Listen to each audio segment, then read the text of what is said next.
Hi, everyone. Welcome to the Genius Entrepreneur Podcast. I'm Shelby Jo Long. I'm your host, and I have the opportunity to speak to people that have created businesses out of their genius. They're living their passion to inspire you to think about your genius in a different way. Maybe you can enter it into the marketplace, but these stories are to inspire you to do that. Today, we have the opportunity to talk to Steph Silver with Vine Collective, who is an author, a brand aficionado, and all of the things. I'm very excited to learn about her business and to see what all she has to offer us. So Steph, welcome to the interview today. Thank you. I'm really excited to be here.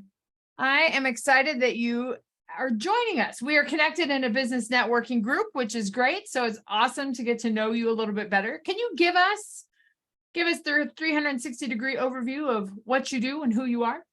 Absolutely. I have a podcast as well called MVP Business Podcast.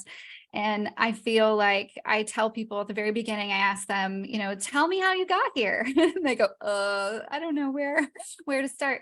So now I'm in the same hot seat, and I'll tell you, it's been quite a journey. I graduated from college with a bachelor's degree in theater and I love it too. It was so much fun. But I knew that I didn't want to be a starving artist, and I had been working in restaurants my whole life since I was 7 years old. And I knew that I didn't want to be in the restaurant industry forever. So I went to my boss and I said, hey, I'm going to have to go find a real job now that I have a college degree and a little bit of debt. And he said, well, we hired some consultants, and I know that you've talked to them, and they have recommended that we hire or promote you to director of sales and marketing. Does that sound like a real job? And I was like, well, yes, in fact, yes, it does. And so I started my career there at Shoreline Grill in Austin, Texas, as director of sales and marketing. I had and sales was selling event space, weddings, big corporate events, and then also coordinating those events. And it was anything from a 25-person, small corporate dinner to George Bush and his comrades, because we're here in Austin, Texas. And sure. So it started there, but I knew I wanted to get out of the restaurant industry. So I started networking immediately. Oh, and I also knowing not much or not anything about marketing. I went to every conference, read every book that I could, just dove into self-education at that point. And this was at sort of the beginning of the internet. Like, not everybody had a website yet still, you know? And so like you really had to still read books. Oh my gosh. Right. And go to conferences and things. And so I taught myself a lot, but being in the restaurant industry was really interesting to see it from that point of view, and also coming from the theater background. And I realize now that that's when I developed my understanding of brand experience. The first thing that I did as director of sales and marketing was get on my hands and knees and scrub the bathroom floor, because the brand experience of that bathroom did not match the brand experience that I was selling in the marketplace. It was a high-end restaurant, and I wanted the experience from when you see the sign on the street to when you leave to be comprehensive and complete. And also obviously marketing, all of that branding, external stuff. But that's one of the things that I feel like is missing from a lot of brand experience. We have brand on the outside and then your whole operations on the inside, and they really shouldn't be separate at all. Absolutely. So, I thought I wanted to go work for an agency. So in my networking, I went out and said, I met these agency owners. I'm like, okay, can I come work for you? And they said, absolutely not. You have no skills or experience. I'm like, oh, dang it. How do I get from here to there? And so through networking, I met a gentleman who was just starting a design shop. And through a big, long other story we won't get into, he asked me to start working for him because he saw integrity and hard work and strategy in my way of doing business. And I said, you know what, I don't want to be in sales, but I want to be in marketing. I want to be in design. I want to be in this world that you live in. So how about I build your business with you and for you. I am your sales whole team until I build your business enough that I work myself out of a job, and then I work myself into account management. And I ended up working there for 12 years. And by the time I left, I was vice president. And it was Wow. Yeah, I know, never like big, long journey, especially thinking that I was homeless as a kid and didn't even know that I was gonna go to college, much less, work my way into this awesome position. And everything I learned along the way, obviously I taught myself, but I learned a lot from David Smith, the founder of Envision Creative, where I worked for 12 years. And then I decided, through actually a series of panic attacks and overwork and overwhelm, that I need Feel to a go. transition coming. Yeah, this is it. Come on, guys. Here we are. I decided that I needed to go off and do something on my own. And I wasn't really sure. I honestly thought that I didn't have a skill set still, that I didn't have a talent still. I was, I felt like I was going back to that same position where I was, just plopped into director of sales and marketing without any knowledge.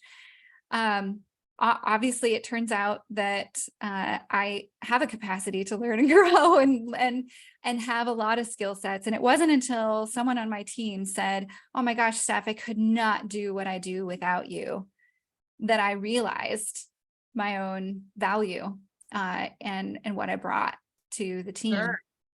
Absolutely. What a story. First of all, there's a lot of ups, and then there's some downs, and it's a great career journey. I mean, because that's what it should be. It should be fun and adventurous and full of things, even though it doesn't feel like that when you're going through it. But I just go back to your background. Your background is so unique. We're kind of cut from the same cloth, if you will, because you're in theater. I was in speech and debate. I've been in speech and debate forever, debate coach in college, all that kind of stuff. And I think it's known lots of theater people. And I imagine that brings such a unique perspective to creating the visuals of a brand and the experience of a brand, because that's what you have to do in theater, is sell an idea to an audience. And it's every night. And so everything has to look and feel perfect. So I think that's just an incredible background and a unique piece to bring to the whole brand experience. Do you find that to be, I feel like that's kind of your genius, because that's where or part of your genius, because that's where you were influenced maybe in your thought processes. How do you feel? Yeah, I do. I feel like that is a big difference. I mean, I remember being in college and we did a performance that was set in Antarctica. And so we made the theater very, very cold, frigid, to immerse the audience in the experience. And everything that I learned that was immersive is what I was drawn to. Even the directors who created, purposefully created immersive experiences, theater in the round, those kinds of things. I also feel like this is kind of a life lesson in that, I moved like almost 40 times before I graduated from high school. And so I chose to kind of be a different character every time I moved, depending on what was necessary to fit in. And I think the life lesson in that is not to, try to conform to everybody else's desires for you, but that you can choose to create your own identity. Not like you're going into witness protection or anything, but you can choose to grow, you can choose to change, you can choose to learn. in whatever direction you want to, and paying attention to your patterns and what shows up for you over and over again. So this concept, like you said, is my genius, possibly this concept of experience immersion. It is what comes up for me repeatedly. And the thing is, for my clients, it really depends on their level of open-mindedness versus fear. Because I can come up with ideas all day long. And I realize, I feel like we need to start with these huge, expansive ideas and then pull it back. But sometimes a client will say like, whoa, no way, that's not in our budget. That's not, that's just too much. And I'm like, okay, that's perfectly fine. Like, and we're just starting there. We're starting at this big piece. We can pull it back and just have a happy hour. But what makes sense, and how can we pull in some of those big ideas and make them fit with your business so that you stand out, so that your customers are remember you differently. They feel like they have a relationship with you and that you're not just marketing to them. Yeah. I love the expression that you use, the brand experience and the immersion into that. I love that. I think that's something that, we hear brand and we immediately think logo and what it looks like and how, but I think that brand experience, that expression at least, gives you a little bit more of a feeling, and which is what a brand is, because it should inspire some emotion and some loyalty, and we want to feel like we're part of something. And I think that's such a unique perspective to have. It's something that we need to talk about more. And again, you and I work in the same similar space, so we should have another conversation offline. But I think there's just so many opportunities to think about. What type of businesses do you typically work with at Vine Collective? We work with all sorts of different types of businesses. So anything from a local flooring store to an international best-selling author, and everywhere in between, a photographer. I should mention as well that I personally am moving into and beyond branding and marketing and into the coaching and healing space, because just like I said, I've realized over the years that the success of a business is, I started with understanding that the success of a business is all about the mission, vision, and passion of the leadership, of the owner, the founder. How clear are they on that mission and vision?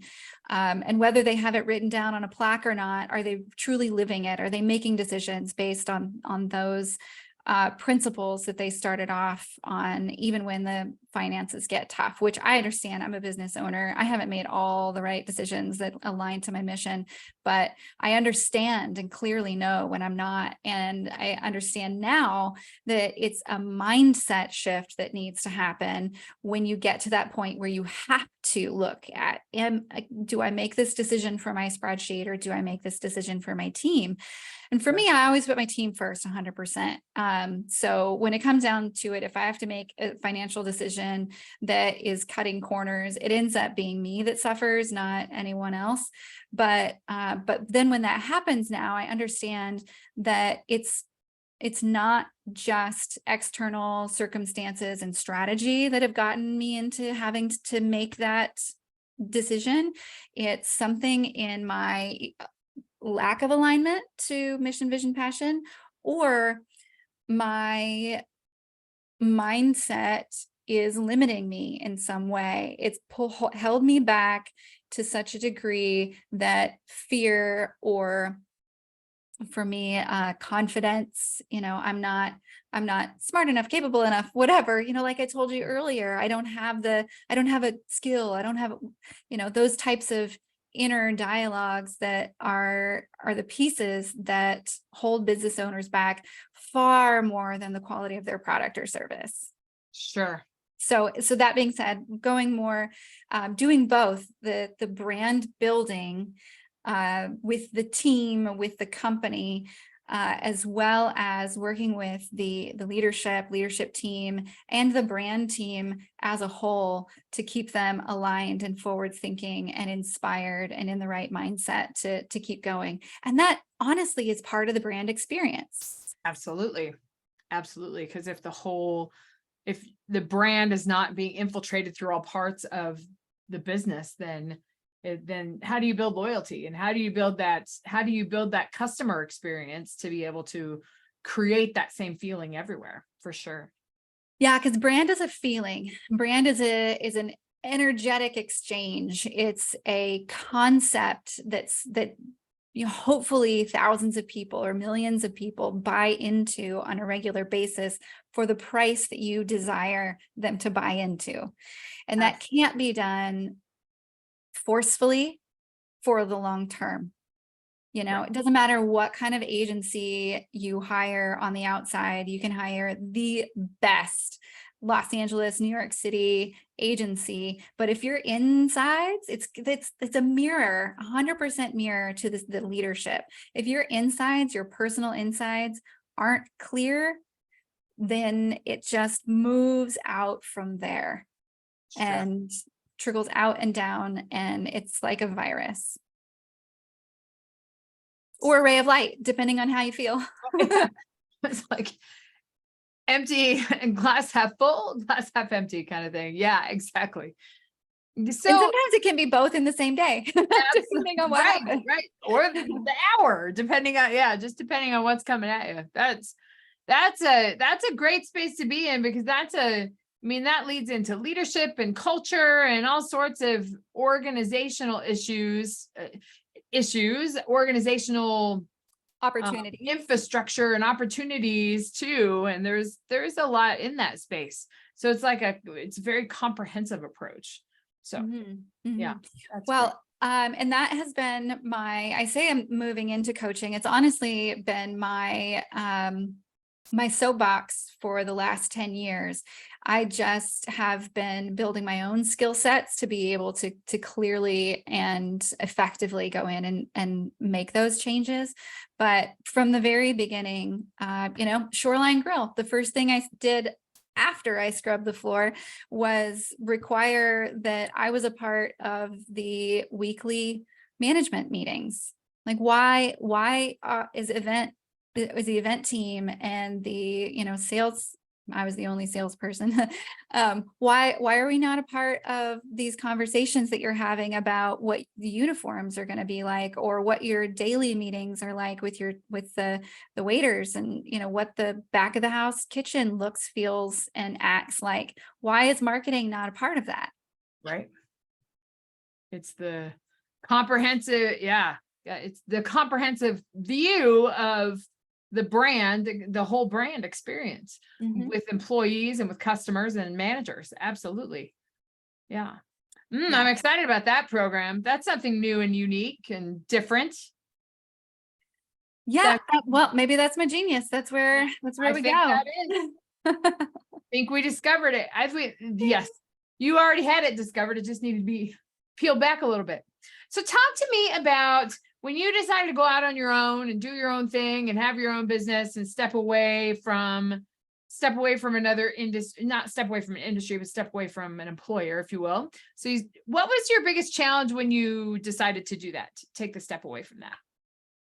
Well, honestly, I had a lot of challenges at the time. And this is where, again, life and business aren't necessarily separate. I totally agree with that. Right after I gave my boss a year's notice because I'd worked there for so long and was his right hand person.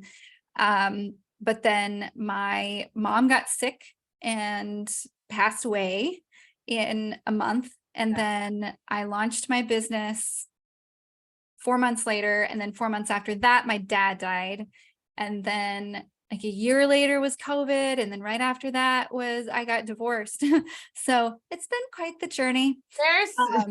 There's definitely a few books in there. I know we're going to talk about your book that's coming out, but I know that was the struggle for a little bit. It's like, do I write 5 books or just one? So the struggle has been, and the struggle has been more emotional, energetic, internal for me than external. I've been really blessed that I have a team that several of them I worked with for 10 years. And my previous boss I worked with for 12 years, and he was a good friend for a couple of years before that. And so every time we would call and check in with each other, and I would say, like, I don't feel like I can do this. I'm not smart enough. I'm not good enough. And they'd say, are you freaking kidding me? Yeah. You Limiting beliefs. That's what they were saying. Or that's not what they were saying, but they're like, what are you talking about? Yeah.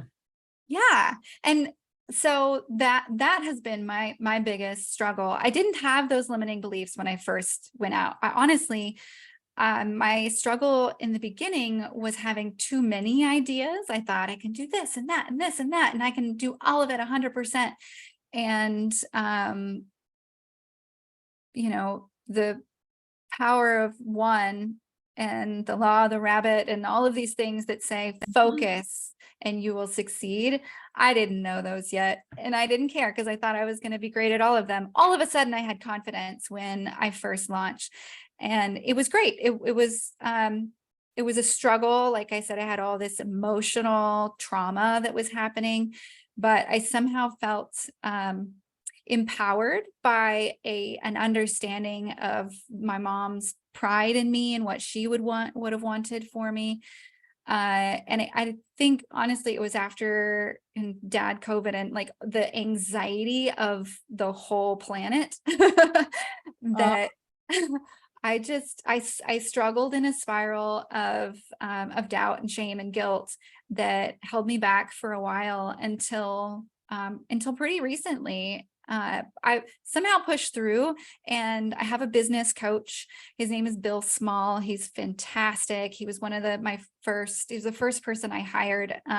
He's not on staff, but he's been consistent. And one of the first things he did for me is give me homework to spend time focusing on myself.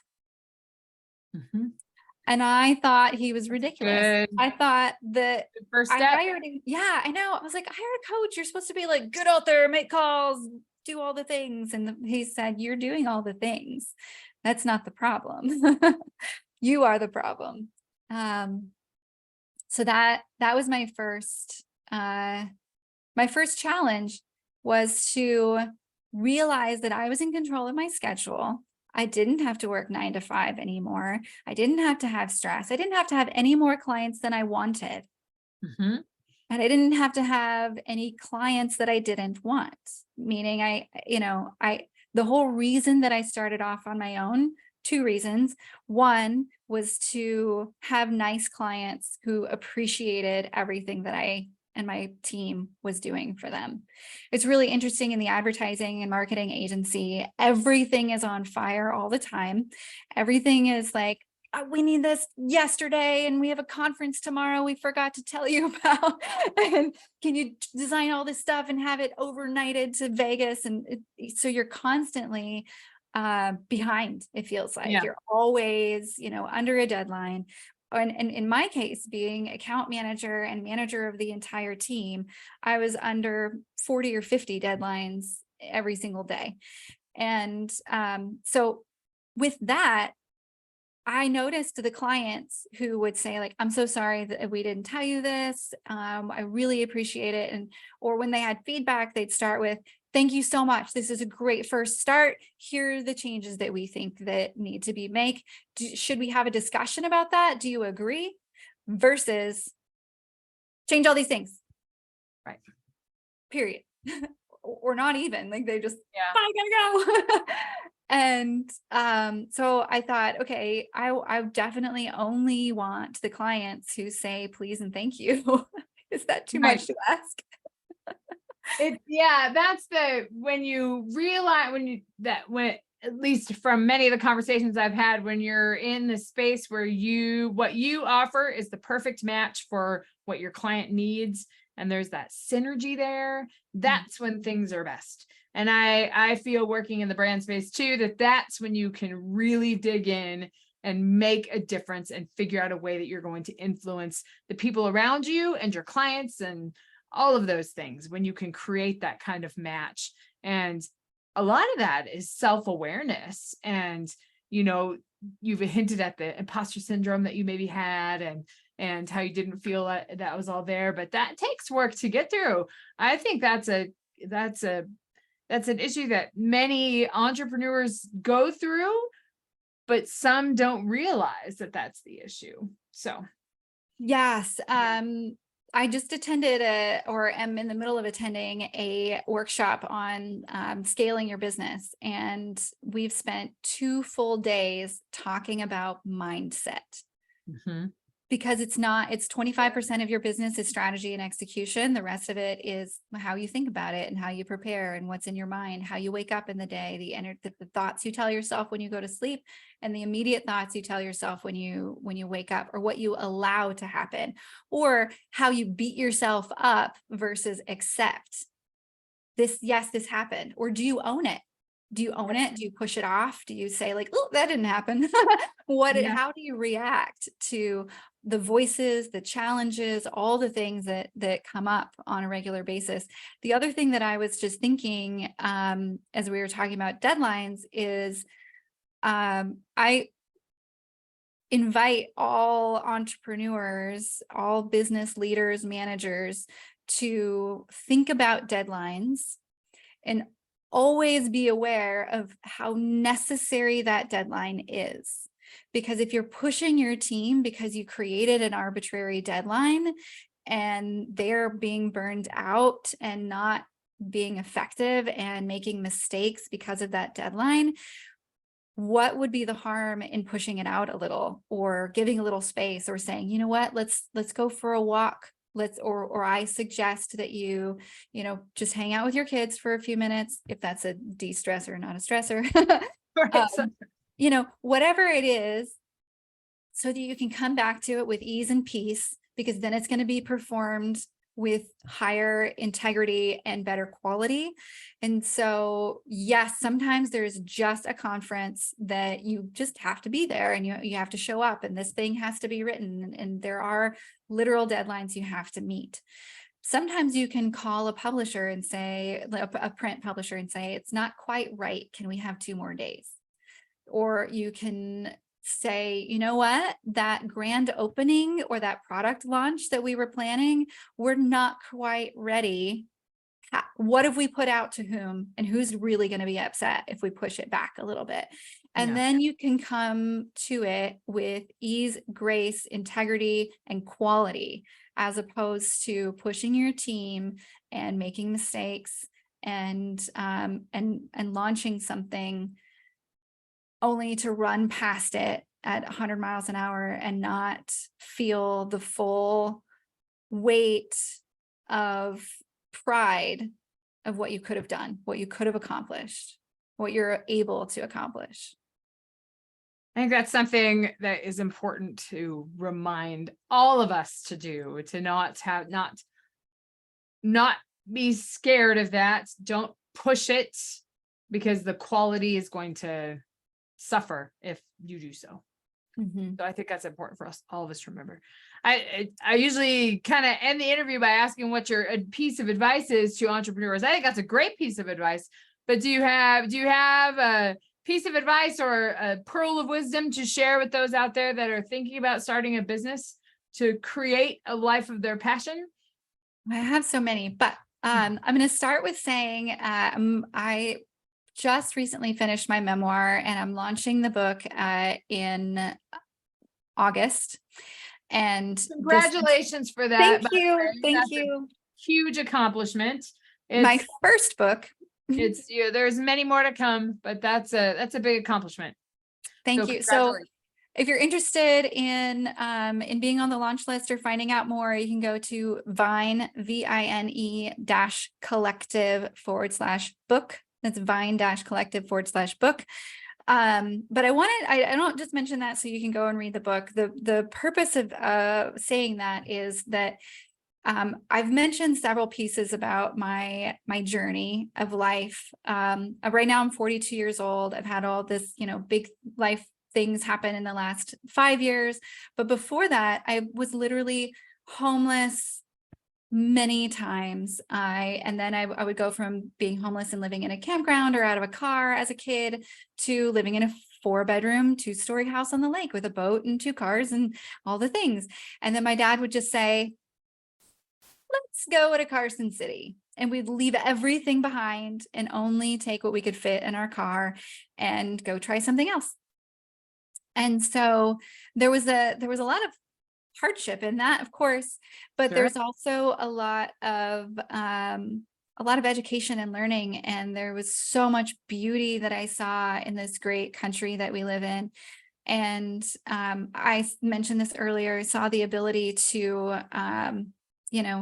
change and transform into who I thought I wanted to be at the time. When you're a teenager, you might change many times, but we can still change. We can still grow as adults. And so the one of the many lessons and the reason that I wrote the book was to illustrate the concept that optimism is a choice. We choose it every moment. We can choose to see each bloom as a piece of heaven or as something to mow down because we control it, because we can. But also, one thing that I have learned is that there is no bottom to life. There is no magical hit rock bottom, and there is no magical ceiling, whether it be glass or not, that you're trying to get to or achieve or crash through. The only thing that we have is our own personal limits. So if you think about rock bottom, for some that might be, I realize that I drink 2 or 3 glasses of wine every night and it's no longer a choice. That's my rock bottom, and I'm not going to do that anymore because I can't be present with my husband and children. Or it could be, I am literally living on the streets and I don't have anything. And that may not even be rock bottom enough for somebody, Right. So it is 100% within our consciousness. And when you realize that you have control over that you recognize and you can change it, that you have the ability to then start looking at what is the top. And there really is no top either. We are all capable of being millionaires and billionaires and living our best true lives, but we hold ourselves back by the people we surround ourselves with and the thoughts in our mind. So that's my biggest small piece of advice, is that you really have more opportunities in all of the directions than you think you do. I love that. Simply stated, optimism is a choice. It very much is. And we can discover the opportunities. Then your opportunities just expand. Mm-hmm. And it's because you're able to leverage your relationships, and you're able to live a life of your passion. And perspective is a lot of it. So that's a great piece of advice. What's your book called? I'm looking forward to reading it. It's called Anywhere USA. Anywhere USA at your website. We'll include your website and your LinkedIn profile on the show notes so people can find it. That sounds such an inspiring story. Thank you. Yeah, it will be available on Amazon in August and September. And if you want to be on the launch list, sign up. And it will also be in Barnes and Noble and, all the places, hopefully shortly thereafter. That's awesome. It's a good asset to have. Got one myself. So I know, I see that. It's a good one to have. So that's great to hear about that. Well, Steph, anything else to tell our audience before we sign off today?